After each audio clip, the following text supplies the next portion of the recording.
বাংলাদেশে আমরা customer feedback শুনি, কিন্তু চায়নায় কাস্টমার ফিডব্যাক মেনে চলে। ওয়েলকাম টু চায়না ঘুরে শিখেছি বিজনেস লেসন 13।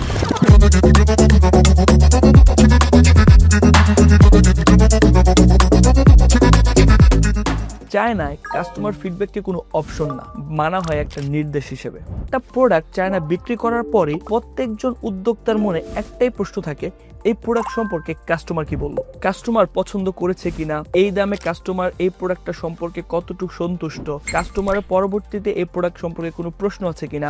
এই প্রশ্নগুলো একজন চায়না উদ্যোক্তাকে ঠিক করে দেয় পরের কি কাজ করতে হবে। আর বাংলাদেশে আমরা কি করে জানেন, কাস্টমার কিছু বললে আমরা তাকে পাল্টা উত্তর দিই যে সব কাস্টমার সবকিছু বুঝে না, আমরা এই প্রোডাক্ট বা মার্কেটিং বুঝেই করেছি। চায়নায় যদি একটা প্রোডাক্ট সম্পর্কে 10 জন কোনো অভিযোগ করে, তারা আসলে কাস্টমার সাথে তর্ক করে না, তারা প্রোডাক্ট বদলায়, নতুন নতুন ইনোভেশন আনে, চিন্তা করে নেক্সট কি পদক্ষেপ নিলে এই অভিযোগগুলো আর আসবে না। কারণ একটা অভিযোগ আসা মানে এখনো কিন্তু কাস্টমার আপনাকে বিশ্বাস করে, আপনাকে এই অভিযোগ বা ফিডব্যাকটা দিয়েছে আপনার প্রোডাক্টকে আরো ভালো বা আরো বেটার করার জন্য। যেদিন থেকে কাস্টমার আর কোনো ধরনের ফিডব্যাক দিবেন না, বুঝে নেবেন এখন থেকে আপনার বিজনেসের ডাউনফল শুরু। কারণ কাস্টমারের ফিডব্যাক নেই মানে কাস্টমার আপনাকে ভরসাও করছে না। কাস্টমারের ফিডব্যাক হচ্ছে এক ধরনের প্রি কনসালটেশন।